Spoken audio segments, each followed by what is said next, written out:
Olá, boa tarde. Eu sou o professor Marcos Lima, facilitador do IEL, Instituto Evaldo Lodge. Estarei com vocês nessa live com o tema Avaliação de treinamento durante e pós-Covid-19, em parceria com o IAGE, Instituto de Avaliação, Gestão e Educação, do qual eu faço parte como consultor sênior e líder de desenvolvimento. Bem, então nesta live nós vamos trabalhar alguns pontos com vocês relacionados a como fica a avaliação de treinamentos, de programas de treinamento durante essa fase de pandemia que nós estamos atravessando. Vamos fazer uma contextualização, em seguida vamos falar de antes da Covid-19, como é que estava sendo tratada a questão da avaliação do treinamento, quais as novidades que estavam sendo inseridas no mercado em relação a ferramentas, metodologias. Vamos também comentar sobre alguns conceitos de avaliação de programas, de modalidades também usuais em programa de treinamento. E vamos falar no durante a Covid-19, como essa área de avaliação de programa de treinamento tem lidado. Vamos falar de algumas modalidades de treinamento remoto voltadas para o ambiente de home office. E vamos falar também no pós-Covid-19, quais as etapas de treinamento e desenvolvimento e também como é que a avaliação se coloca diante dessa passagem, dessa pandemia e de como será esse novo normal relacionado à avaliação de treinamentos, ok? Então vamos juntos. Bem, vivendo essas duas primeiras décadas do século XXI, a gente não imaginaria que um filme, um desenho animado da década de 80 faria tanto sentido para a gente hoje, né? Eu me refiro ao desenho chamado A Família Jetson, e alguns de vocês devem lembrar-se desse desenho, né? É um desenho que falava de vários aspectos interessantes. Lá comentava sobre home office, né? Comentava sobre telemedicina, sobre chamadas de vídeo e aulas online também. Isso já era percebido lá no desenho como que antecipando, essa realidade que a gente vivencia hoje, né? Mas aí as preocupações de como a gente lidar com essa questão que a pandemia trouxe, que foi acelerar a questão das tecnologias em uso por parte das organizações, que seria o trabalho em home office, os colaboradores e os gestores trabalhando em suas residências, à distância, de forma remota, né? Como é que daria o tratamento aí na questão da capacitação e da avaliação da capacitação dessas pessoas. Antes da Covid, nós tínhamos já um cenário tecnológico muito bem preparado, né? Havia muitas resistências para a adoção desse cenário, dessas ferramentas, por parte de colaboradores, de gestores, de líderes e de vários outros profissionais no mercado. Mas já havia uma evolução disso, a ponto da gente ter essas tecnologias desenvolvidas, né? Então, eu estou falando aqui de e-mail, de WhatsApp, LinkedIn, Telegram, Facebook, Twitter, YouTube, Instagram. Nós estamos fazendo essa live usando o Instagram. E várias ferramentas que permitiam uma boa comunicação e uma comunicação veloz e rápida, né? Outros aplicativos que a gente pode citar aqui, né, como tradutores, ferramentas do Google também, que são várias, que podem permitir que alguns softwares facilitem, todo esse processo de condução e de disseminação do conhecimento dentro das organizações, né? Fora todo o aspecto de hardware, de notebooks, de microcomputadores, de smartphones, câmeras, que vão permitir que esse processo possa ser realizado de forma à distância, né? As ferramentas de interação online também que surgiram, como o Google Meet, Zoom, Skype, Webex da Cisco e as ferramentas Google Meet e outras. Também facilitam muito e estão sendo muito utilizadas a partir dessa pandemia nas reuniões remotas, nas reuniões online entre as equipes e os líderes e seus liderados, né? Outras ferramentas que já existiam também antes da Covid, o Manymatter seria uma ferramenta que provoca uma boa interação numa sala de aula, seja ela física ou virtual, né? Simple Mind também, que ajuda nesse processo. O Kahoot também é uma outra ferramenta. Socrative também. São ferramentas simples, aplicativos simples que podem ser utilizados em sala de aula, né? E também os ambientes, as plataformas, né, que os trabalhos online podem ser executados, né, aplicados, avaliados, como o Moodle, né, a plataforma LMS, o Eduz e várias outras plataformas que existem, né, que facilitam todo esse processo. Elas já existiam e agora estão sendo utilizadas. Foram, na verdade, o que está resolvendo os problemas nas organizações para permitir a comunicação, né, e a realização das atividades, né. Outra questão importante para a gente colocar nesse cenário, né, de pandemia, da Covid-19, que atingiu não só o Brasil, mas todos os países do planeta, a gente verificar quais são os setores da economia que estão sendo beneficiados, né, com essa Covid, são poucos, claro, e quais aqueles que estão sendo mais prejudicados. Então a gente pode citar aí do lado dos mais prejudicados com essa pandemia, turismo e entretenimento, por exemplo. Se bem que o entretenimento conseguiu algumas saídas também utilizando ferramentas online, né? Shows sendo feitos através de lives, né? YouTube. Mas turismo é um segmento que realmente perdeu muito, né, com essa pandemia.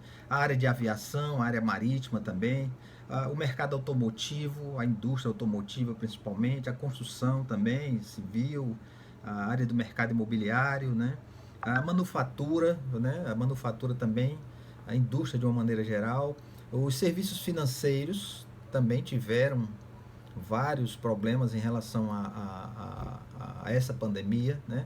A área de educação, embora venha utilizado aí ferramentas remotas, também foi prejudicada, bastante impactada, né, por essa pandemia.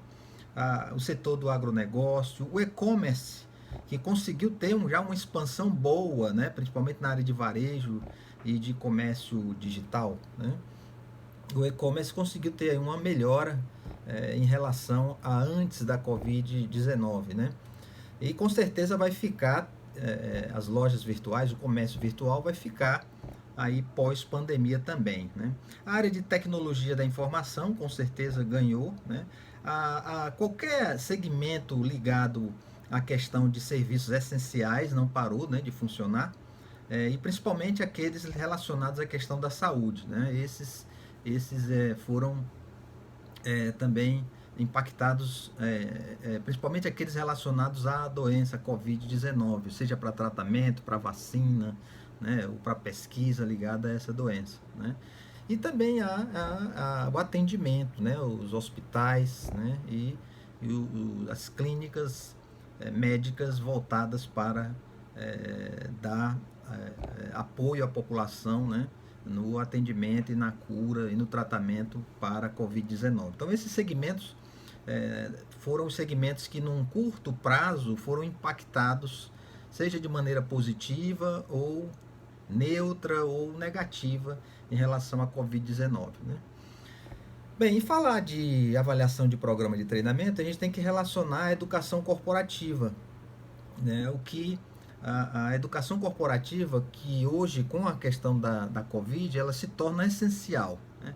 Porque para uma situação nova, né, e isso é o que a gente está passando atualmente, a gente precisa de uma nova educação, né, com a aprendizagem sendo ainda mais valorizada. Então, é preciso que haja mudança de modelo mental, mudança de hábitos, mudança de comportamentos, de formas de executar o trabalho, né? E isso é provocado pela questão da educação, é facilitado pela educação corporativa e pelos programas de treinamento que vão ajudar a educar os colaboradores e os gestores para esse novo ambiente. Então, toda organização é formada por um fluxo de conhecimento que gira em torno da organização internamente, externamente, numa relação bem dinâmica, né?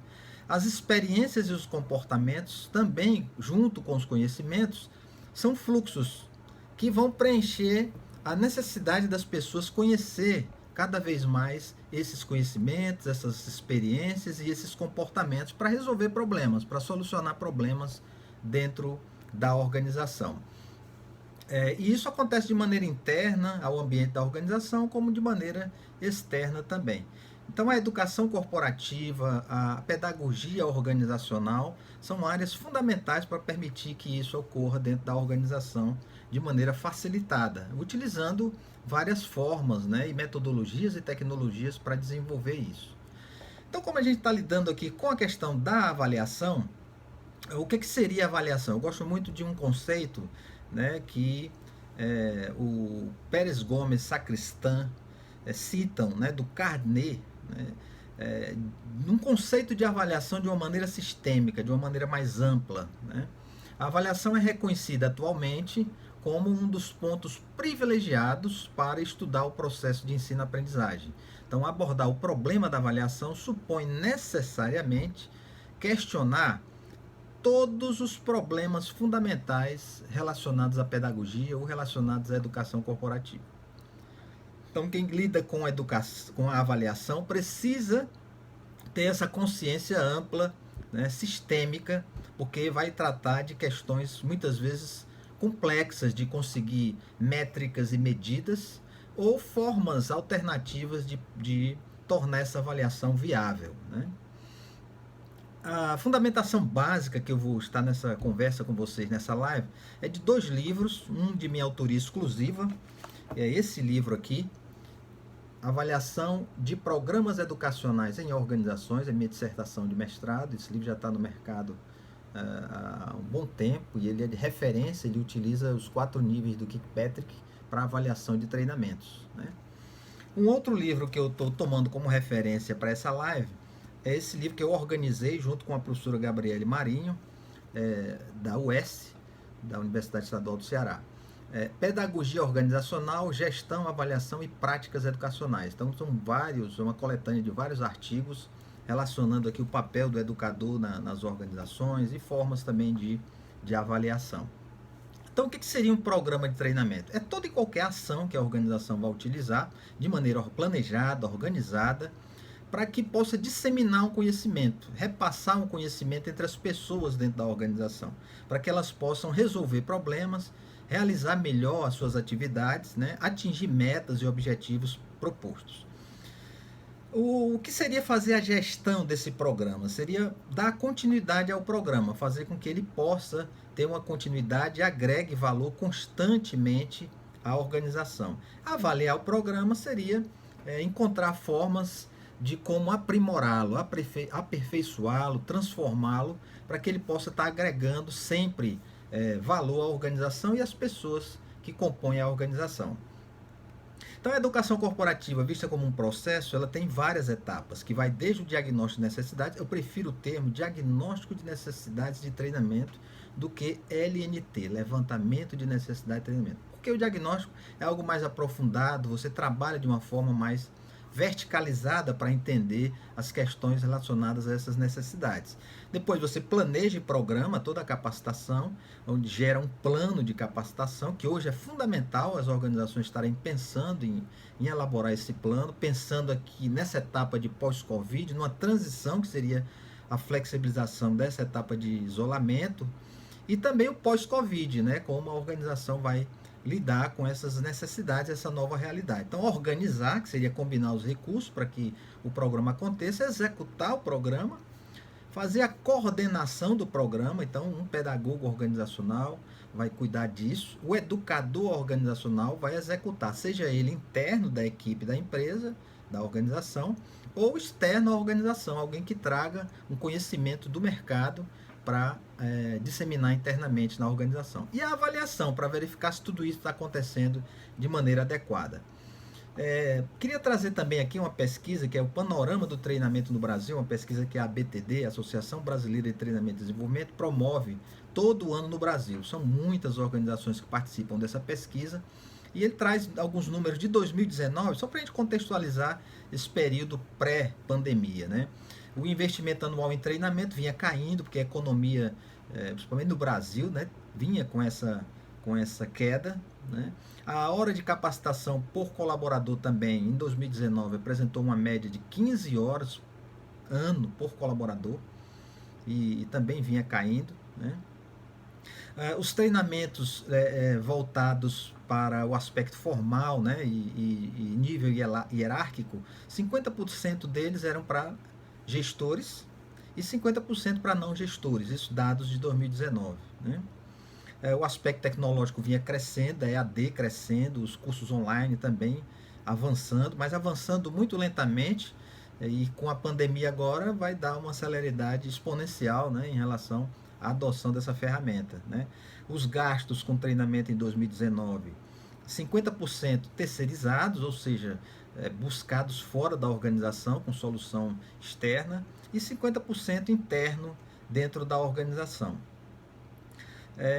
Outro ponto importante também que a gente pode citar, né, é a forma, né, de entrega. 71% dos treinamentos presenciais, né, e 29% treinamentos com alguma forma utilizando tecnologias educacionais para ser realizado, seja online, seja o EAD tradicional, seja blended, que seria um modelo híbrido, né, ou outras formas alternativas que utilizam novas tecnologias que diferem, né, da questão presencial, fisicamente presencial.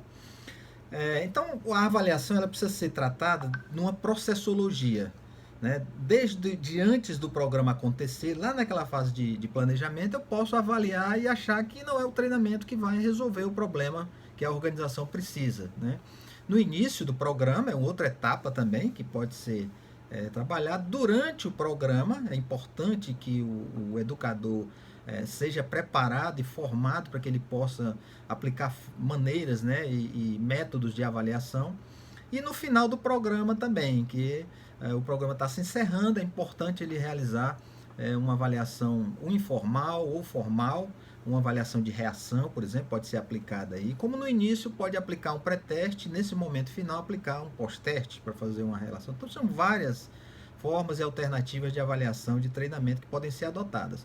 E o pós-treinamento, que seria a etapa que relaciona-se aos efeitos, aos impactos, à eficácia do treinamento, a transferência do conhecimento para o ambiente de trabalho. Né? Esses dois livros que eu mostrei para vocês retratam bem essa processologia de avaliação de programas de treinamento.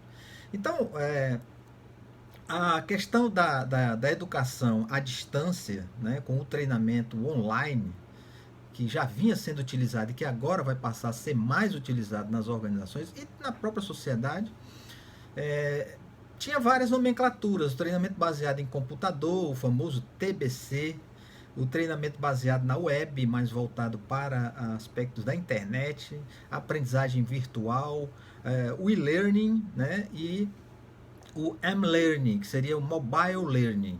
O e-learning você pode utilizar em notebooks ou microcomputadores, e o Mobile Learning você pode utilizar com smartphones ou aparelhos celulares, né, que permitem que você também tanto possa ministrar um treinamento como também receber esse treinamento. Outra questão importante é que sempre me perguntam, né, os clientes do IAGE, os gestores que lidam com a questão da educação corporativa, ou mesmo de outras áreas que precisam repassar algum conhecimento, um novo processo, um novo sistema na organização, me perguntam quais seriam as alternativas que a gente teria para poder repassar esse treinamento, relacionando a interação entre as pessoas. Então a gente está vivendo um momento em que o grau de interação humana precisa ser comparado ao grau de remotabilidade, né, ou de remotização do trabalho.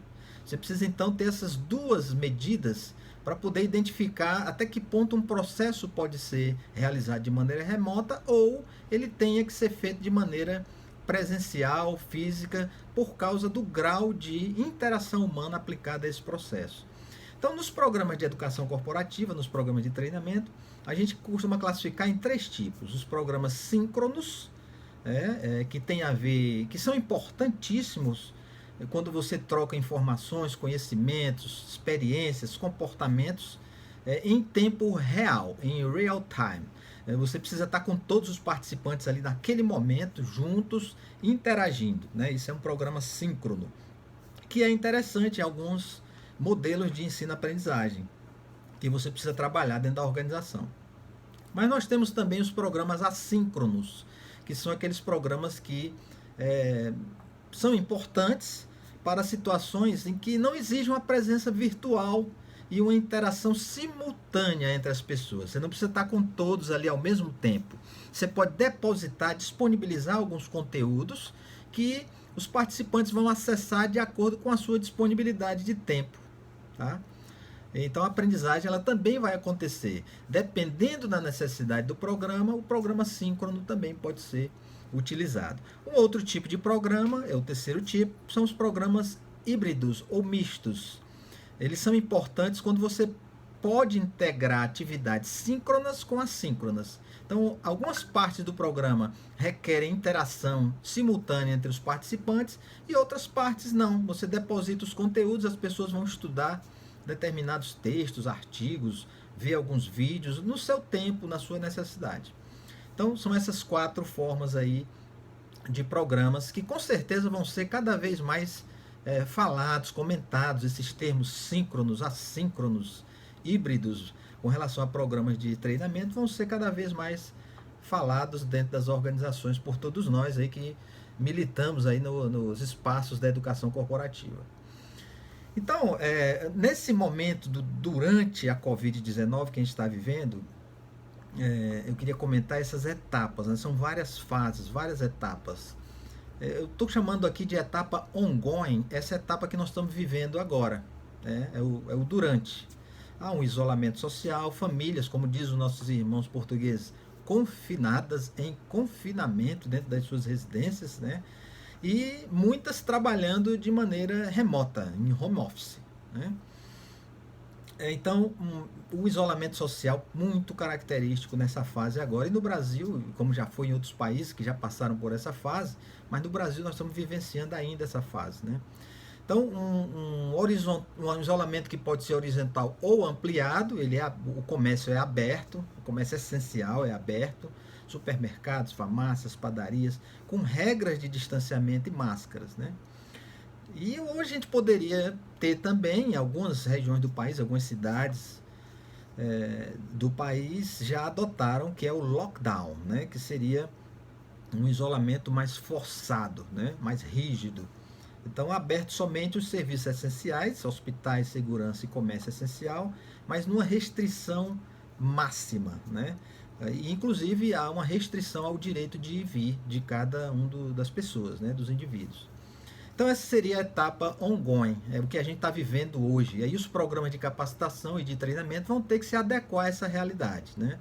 E as organizações, muitas, não se enganem, estão aplicando sim programas remotos, utilizando esse momento para capacitar as pessoas, para preparar a pessoa para esse novo normal que está aí surgindo, né?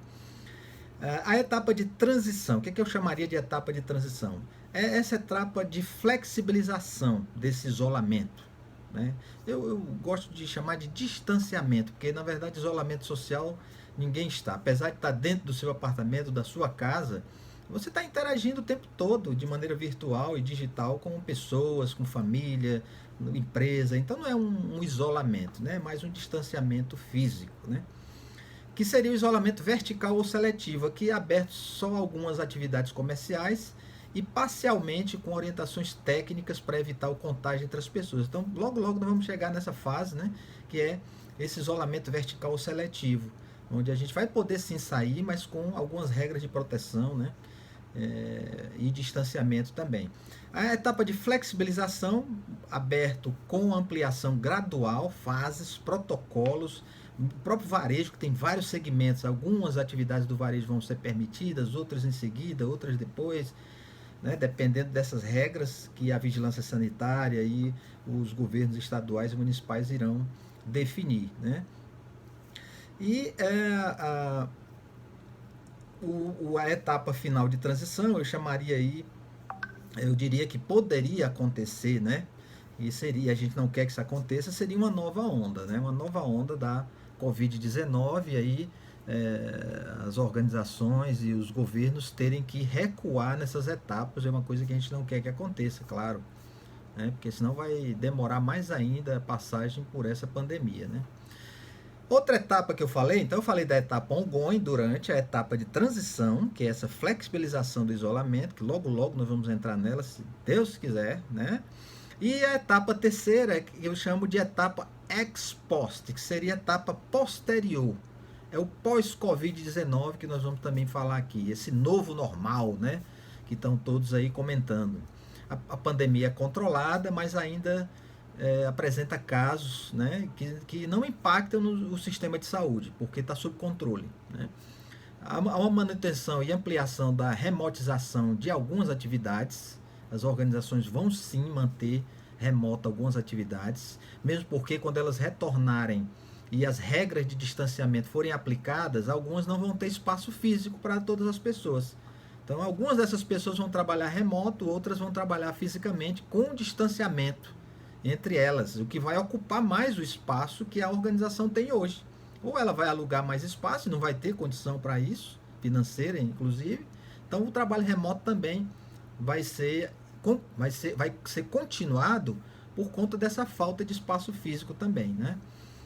A ampliação do e-commerce e do e-commerce, a internet de energia renovável, essa questão da sustentabilidade, né, ambiental e organizacional, as tecnologias limpas, as redes inteligentes, serão tudo vão compor esse pós-Covid-19, essa nova consciência, né, que o planeta e as pessoas precisarão ter. A inteligência artificial vai trazer muitas ferramentas, a internet das coisas, né? Então, tudo isso a gente vai aprender a conviver com esse novo momento aí. Né? Eu espero que a gente consiga adotar isso e que o que os especialistas estão falando aí, esse novo normal realmente se concretize com um mundo melhor. Né? Bem, mas durante, o que é que aconteceu? A gente está vivendo uma necessidade de sobrevivência. E cada um de nós, cada indivíduo e cada organização está buscando a sua forma de perder menos. Porque a maioria, nós vimos nos segmentos de mercado, vão estar perdendo. E aí eu lembro de uma frase do Charles Darwin, né, o naturalista, o biólogo inglês, que ele tem uma frase que é emblemática, e eu sempre cito nas minhas palestras, né? Não são os mais fortes da espécie que sobrevivem, nem os mais inteligentes, mas sim os que respondem melhor às mudanças. Então, quem tiver a capacidade de se adaptar a um novo ambiente, esse sim terá vantagem competitiva em relação ao novo momento da pós-Covid-19. Outro ponto que eu queria também registrar aqui nos processos de treinamento, relacionando aí a Covid, nessa pesquisa da ABTD que eu citei, de 2019, eu peguei um indicador, que é a hora de capacitação por colaborador ano. E aí a gente vê uma queda ao longo desse tempo, de 2015 para 2019. Era 16,6 horas, em 2016 passou para 22 horas, em 2017 caiu para 21 horas, 2018 caiu para 18 horas, 2019 caiu para 15 horas. Estava numa queda. Mas a gente percebia uma melhora, né? Quem está aí no mercado percebia uma melhorazinha no mercado. E que esse número daria, mas veio a pandemia aí, quebrou, né, toda essa questão, deu uma inflexão desse processo. Né? Então, com certeza a gente vai ter aí nesse momento ongoing, durante a pandemia, né, que esperamos que seja de março a maio de 2020, né, caia em relação às 15 horas capacitação ano por colaborador nas organizações. No momento de transição, que seria a flexibilização do isolamento, junho a dezembro de 2020, mais ou menos isso, a gente vai ter um leve aumento dessa hora aí, por colaborador. E na etapa ex post, que seria sem a Covid, aí 2021, 2022, né, alguns especialistas dizem que daqui a 2 anos a gente não vai ter mais a questão da Covid, já teremos uma vacina, né? E teríamos resolvido, superado essa questão em definitivo. Mas até lá, essas medidas, né, de proteção e de distanciamento e essas medidas sanitárias também serão adotadas sim, né?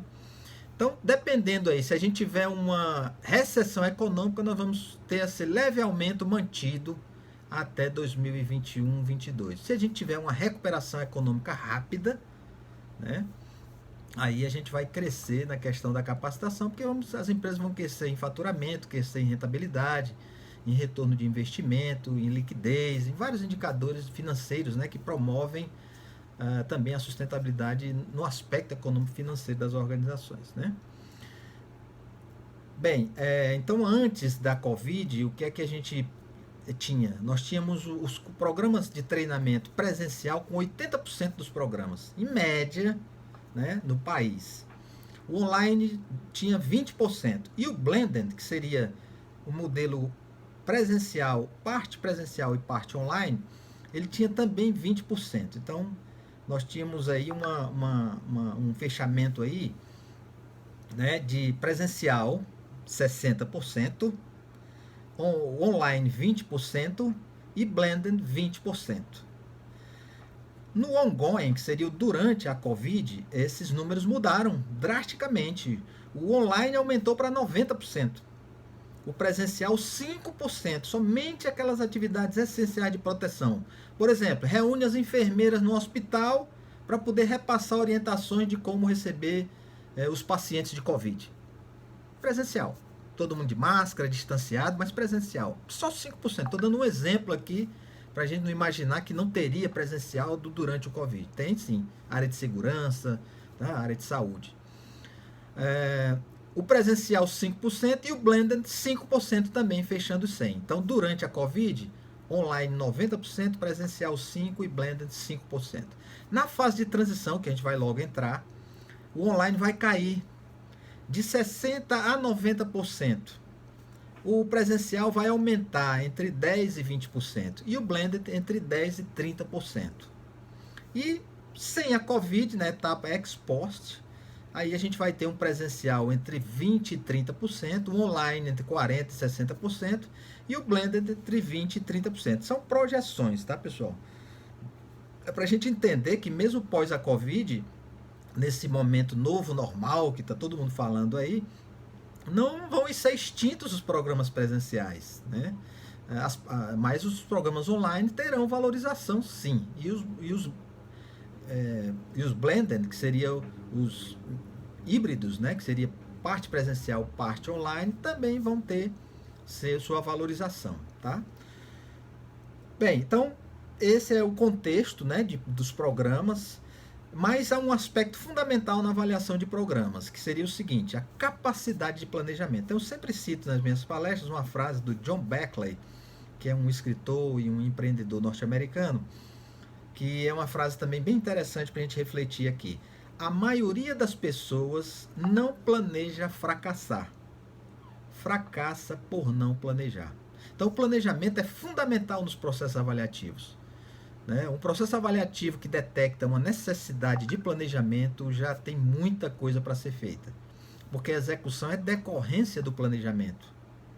E nós, latinos, brasileiros, nordestinos e cearenses, somos muito bons de fazejamento, de planejamento. A gente precisa melhorar muito, acreditar que parar um pouco para refletir, para resolver alguma coisa, vale a pena. A gente precisa acreditar no planejamento para ter uma boa execução, né?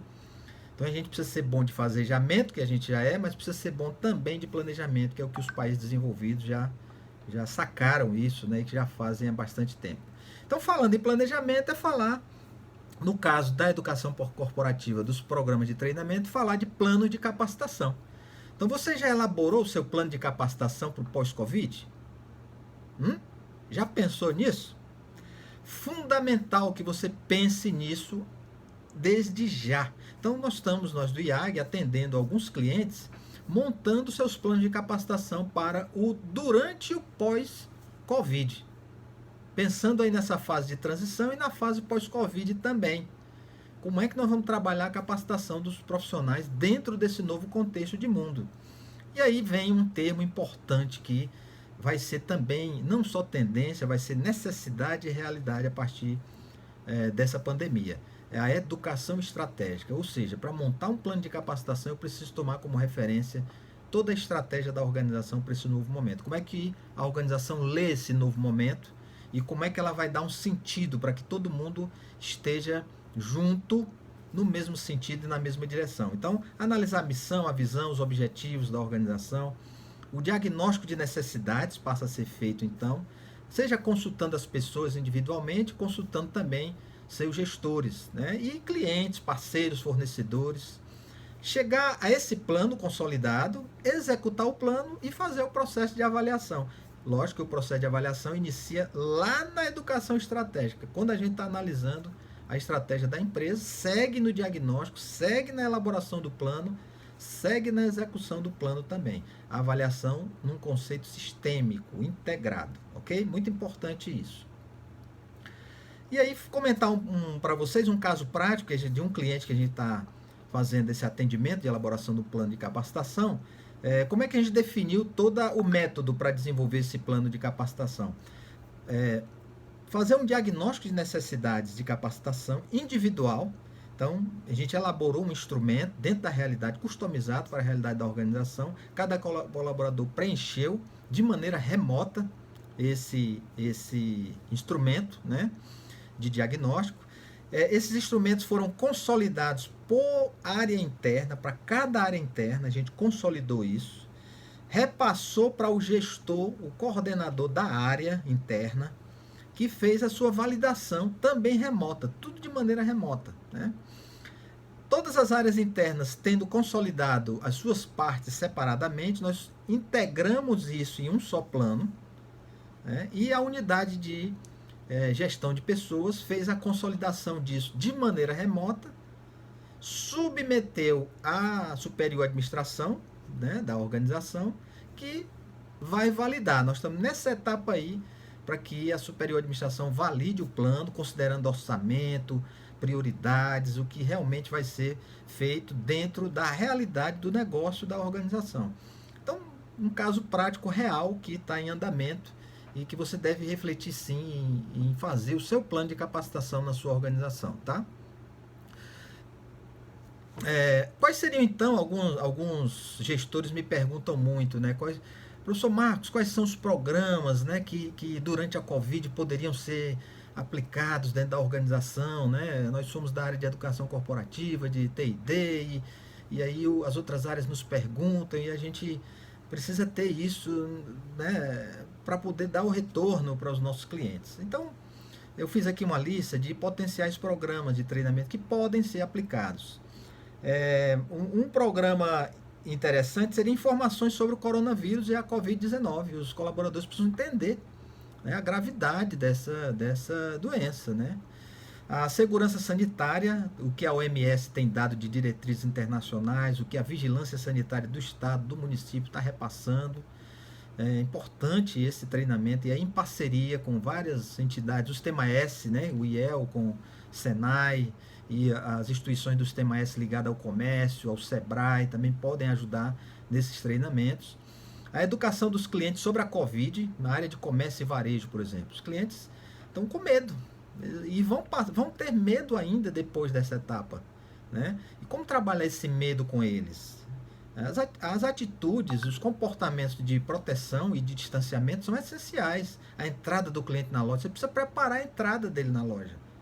Não precisa, então, educar os clientes sobre a Covid-19.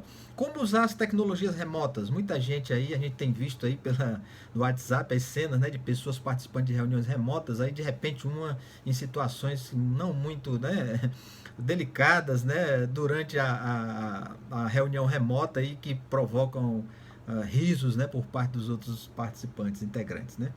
Então, como utilizar as tecnologias remotas é fundamental, é um curso específico para isso. Como participar de reuniões remotas, gestão de equipes remotas, as áreas comerciais estão sofrendo muito com isso hoje. Os líderes comerciais, os gerentes comerciais, como é que eles vão liderar equipes remotas, que antes trabalhavam do lado dele, agora está à distância, né? A liderança no trabalho digital é um outro tema.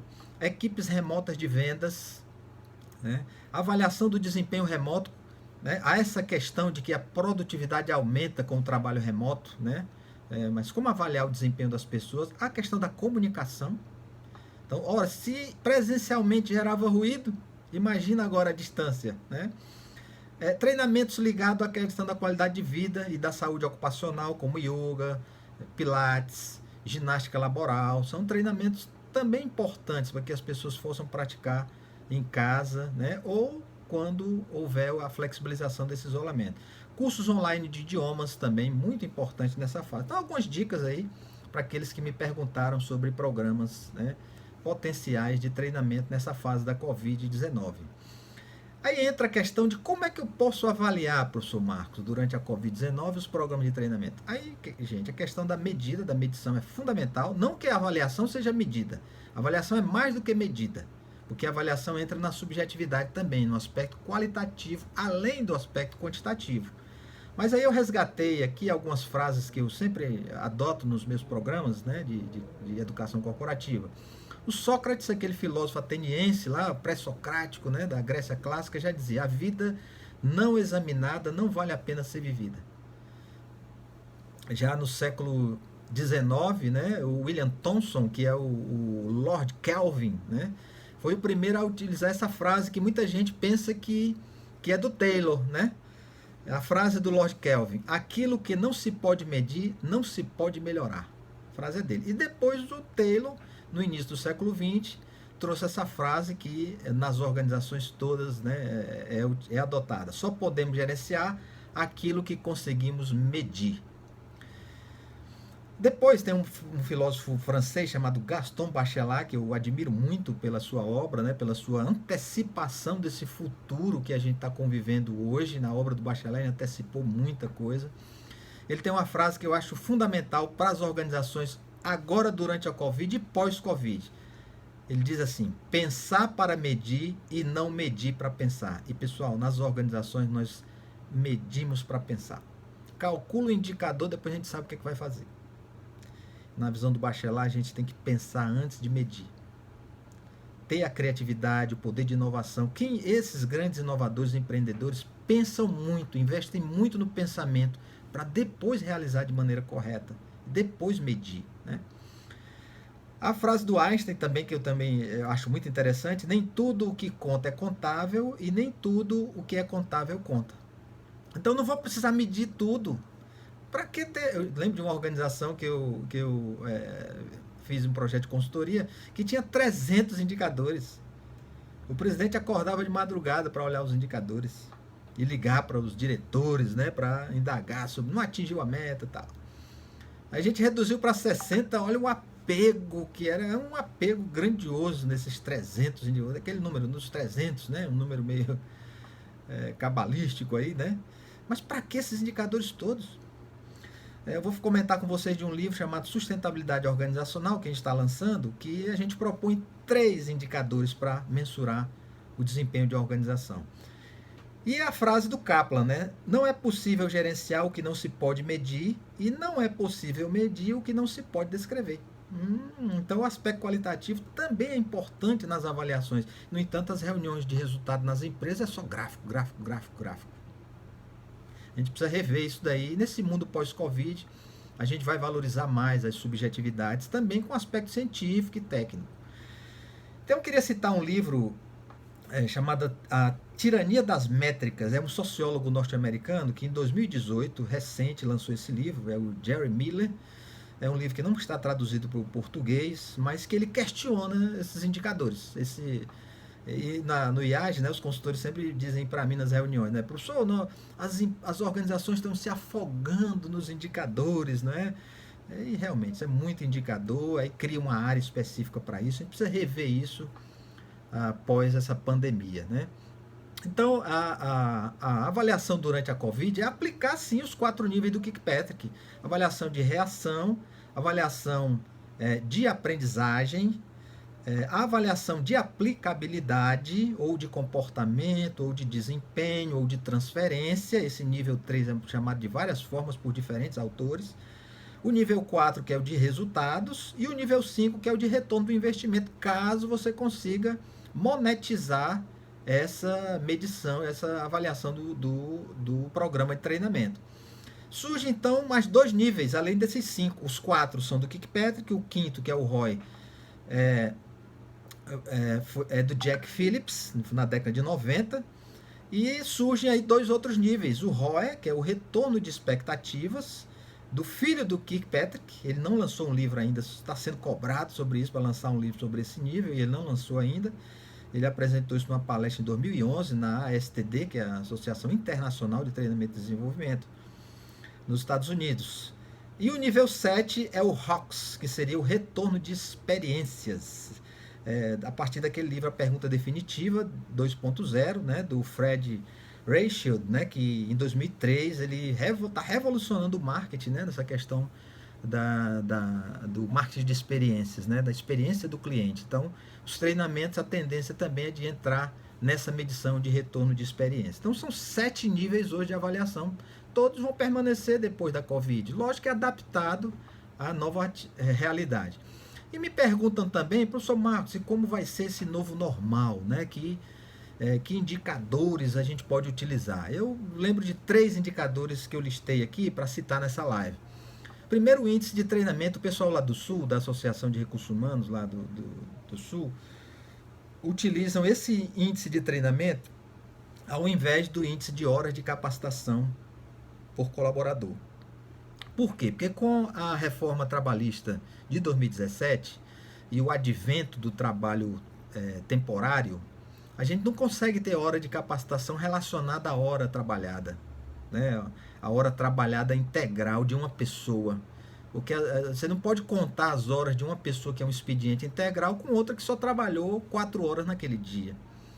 Então, por causa disso, eles utilizam o índice de treinamento, que seria o quê? Horas de treinamento dividido pelas horas trabalhadas. Só que aí, considerando o trabalho temporário, parcial, né? A meta, o índice satisfatório desse indicador seria 1,5. Então, vamos imaginar aqui um exemplo, né? Vamos supor que uma organização com 100 colaboradores, com 8 horas diárias de trabalho, 22 horas no mês, o total de horas seria quanto? 100 vezes 8 vezes 22, dá 17.600 horas trabalhadas, caso todo mundo trabalhasse nesse mês, né, na quantidade integral prevista de horas. E sem contar as horas extras, né? E as horas de treinamento? Seria a quantidade de carga horária dos programas que foram realizados, sejam eles presencial, à distância, blended, soma tudo e a gente tem a quantidade de horas. Então, quando a gente divide 17.600, seria a hora trabalhada total, né? Por 264, que seria a quantidade de horas de treinamento, a gente precisa ter 1,5. Ok? Essa é a referência para esse indicador. Um outro indicador que eu citaria seria o índice de aplicação de conteúdos, porque com os treinamentos remotos, conteúdo passa a ser muito importante. Então, as avaliações vão ser muito voltadas para a questão dos conteúdos. Então, na aplicação pós-treinamento, você cria uma escala, customiza para a realidade da empresa, né? Lista alguns fatores, e aí você, dentro da realidade do programa e do contexto da organização, você monta essa escala. 10 itens, por exemplo, ou 5 itens, que diz respeito a como é que o colaborador, o educando que participou do treinamento, vai aplicar isso no seu retorno ao ambiente de trabalho. E a aceitação aqui é de 60%. 60% dos itens tem que ser considerado de aplicação efetiva, né, do conteúdo. O outro indicador é o índice de transferência interna de conteúdos. Então, aqui para treinamentos externos. Então, demonstra o quanto foi transferido pelo treinando em evento externo para outros colegas de trabalho. Como é que você calcula o volume de horas do treinamento externo, né, a carga horária do treinamento externo, em relação ao volume de horas investidas na disseminação interna? Então, se eu tive 10 horas de treinamento externo, como é que eu vou disseminar esse conteúdo internamente para provocar transferência de conteúdos? Então, você dividiria aí o volume de horas totais na disseminação interna, ou seja, essa pessoa que participou 10 horas, ela vai repassar para os colegas. Então, quantos momentos ela vai ter? E aí soma essas cargas horárias de momentos onde ela vai repassar para a pessoa. Ou se ela vai passar para multiplicadores que vão multiplicar para outras, soma todas essas horas e relaciona a carga horária do treinamento. Então, se a gente tiver aí uma relação de 1 para 10, está sendo satisfatório. Se 1 hora de treinamento externo me gerar 100 horas de disseminação interna, está num bom nível, né? Então, indicadores aí que eu posso sugerir para aplicação na avaliação de treinamento. Sempre pensando o seguinte, para uma nova situação, uma nova educação com aprendizagem sendo ainda mais valorizada. Isso é o que nós estamos vendo. Precisamos ocupar esse espaço, quem trabalha com a educação corporativa, com essa pandemia. O quanto a educação vai ser importante, porque a gente não sai da crise sem conhecimento. Nenhuma crise foi superada sem conhecimento, né? Então, o mercado de trabalho pós-pandemia terá mais home office, sim, e terá mais automação. Isso aí a gente não tem dúvida disso e a gente precisa estar se adequando a esse novo ambiente. O marketing vai ser muito importante, o endomarketing dentro da organização, para que a educação corporativa ocupe esse espaço que ela está sendo demandada já, né, pelas suas lideranças. Outra questão que me repassam também, professor Marcos, e o senhor falou dessa importância, né, na pós-Covid, as tendências, e quais são essas tendências? Eu diria que já são realidades e necessidades, né, não é nem tendências. E aí eu citei algumas, né, que os especialistas estão comentando aí. Por exemplo, o mindset digital aprimorado. Então, é uma mudança mental que nós vamos estar e já estamos passando. E esse mindset digital precisa realmente ser consolidado e aprimorado dentro das organizações. A aprendizagem online, né? A aprendizagem online é uma necessidade. Quem não tem plataforma vai ter que adquirir. Quem não tem instrutor preparado vai ter que preparar. Quem não tem domínio de um conhecimento externo vai contratar alguém para poder disseminar isso dentro da organização de maneira remota. Eu tenho aqui gravado várias videoaulas, webinars, palestras online para as organizações. Seja de maneira curta, 15 minutos, seja até 1 hora de duração, que é o que eu pretendo aqui com essa live, né? Trabalho remoto, o home office, a educação estratégica, eu já comentei, educar os clientes é outra necessidade, novos negócios educacionais vão surgir, pessoal, não tenha dúvida. E quem trabalha nessa área de treinamentos, de avaliação de treinamentos, vai surgir muita coisa nova também. A cultura de aprendizagem, a organização vai ter que ter isso como uma cultura, não é aquela loucura do pessoal que trabalhava a tecnologia educacional antes, tentando levar isso para a organização. Era um trabalho muito complicado, as pessoas não têm cultura para isso, então faziam cursos online como se fosse dentro da sala de aula física. Não é mais isso. O interacionismo, o construcionismo, o construtivismo muda num programa de aprendizagem voltada para o ambiente online, né? Então, essa cultura de aprendizagem. Passar do upskilling para o reskilling. O que seria o upskilling? É o aprimoramento, é buscar sempre a melhoria. O reskilling é requalificar. Então, nós vamos passar por esse momento aí, de uma requalificação das pessoas para esse novo momento. Uma avaliação do grau de interação humana e também do grau de remotabilidade de cada processo dentro da organização. Isso é uma tendência. A gestão de processo, redesenho de processo, com a busca da automação, vai ser uma realidade. Outra tendência é a lifelong learning, que seria a aprendizagem ao longo da vida, né? Para uma vida longa, né? Importantíssimo aí buscar qualidade de vida, saúde também. E a sustentabilidade ambiental e organizacional, que é esse livro que eu falei para vocês, nós estamos lançando através do IAGE e de uma editora lá de Curitiba. O livro é Sustentabilidade Organizacional, que são esses 3 indicadores que eu comentei, começando com os colaboradores, os clientes e o econômico financeiro da organização. Então eu estarei lançando esse livro aí no mercado para que as pessoas possam entender essa metodologia que é genuinamente brasileira, nordestina e é gerada aqui no Ceará. Eu liderei todo esse processo, mas tem vários consultores do IAGE que participaram dessa construção, ok? A metodologia Prodeso, Programa de Sustentabilidade Organizacional, que já vem aplicada às organizações há mais de 20 anos, mas a gente vem aprimorando ao longo do tempo e ela se adequa a essa realidade da Covid agora, porque ela pensa a sustentabilidade da empresa em todos os níveis, ambiental, né, dos recursos humanos e também estratégica e financeira, econômica também. Então são essas as tendências que a gente coloca. Então esse novo normal, o que é que a gente pode dizer desse novo normal, né? A gente já começa a ouvir boas notícias também, né? E as boas notícias vêm de assim, um pesquisador baiano lá em São Paulo está liderando uma pesquisa para atingir aí uma vacina para a Covid, um projeto brasileiro, né? Tem vários projetos no país também e no mundo também para conquistar essa vacina.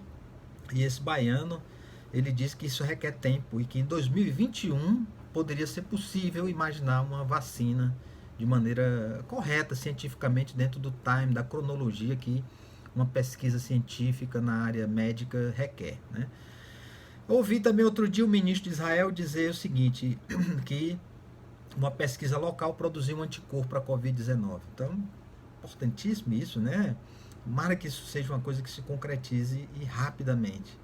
Mas uma coisa que eu acho bem concreta é a comunidade europeia, que fez uma reunião recente sobre o coronavírus, a crise do coronavírus em todo o continente europeu, e vários países, inclusive países não europeus, né, o Canadá, né, a China, países asiáticos também, outros países asiáticos, que vão investir bilhões aí na luta contra a Covid. Aí eu vejo uma questão concreta, é dinheiro para pesquisa, para investimento. Então eu percebo que essa pandemia, que é mais uma pandemia na história da humanidade, né, e que a gente não estava preparado para ela, que a gente agora consiga repensar o mundo, repensar cada um de nós, para que a gente consiga ser mais preventivo. A humanidade é muito corretiva, né? Nós somos muito corretivos, aplicamos muita gestão por exceção, né? E a gente precisa trabalhar assim a gestão de risco, né? Que é minimizar os problemas dentro da organização e também na vida da gente. Então imagina esse novo normal aí que está sendo pregado, não é mais um... Se tiver máscaras, não são essas máscaras aí que as pessoas estão utilizando, né? Inclusive algumas bem belas, né? Bonitas, com símbolo de clube de futebol e outras coisas mais. Mas que a gente volte aquelas máscaras lá dos treinamentos também presenciais, comportamentais, né? Onde a gente demonstra ali comportamentos, atitudes, mudanças, né? Mudar a ansiedade, medos que vão ser provocados nessa fase agora e que a gente vai ter que superar tudo isso, né? Esses medos, essa ansiedade, e com resiliência, com motivação, tá? Então é isso que eu penso aí, que a gente possa estar avançando e vencendo essa pandemia, né? Queria deixar para vocês aqui duas perguntas de reflexão em relação a essa live que nós tivemos aqui, e eu tive essa satisfação, o prazer, né, de estar aqui com vocês. Sei que aí do outro lado tem vários profissionais do mercado e também gestores de empresas, né, que aceitaram esse convite, né? Que a gente possa avaliar esse momento, né? O que a gente aprendeu nesta live, né? Quais são os pontos aqui que eu trouxe de reflexão para vocês sobre a avaliação de treinamento durante e pós a Covid-19.